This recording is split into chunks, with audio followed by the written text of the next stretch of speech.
Meaning of exclusionary. Exclusionary. Exclusionary. Exclusionary. Exclusionary.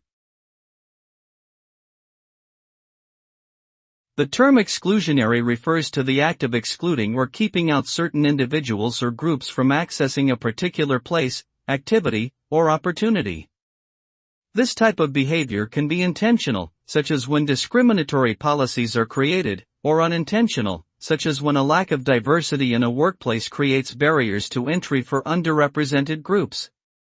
The result of exclusionary behavior can lead to systemic inequality, where certain individuals or groups are consistently denied access to resources and opportunities that are necessary for success and upward mobility.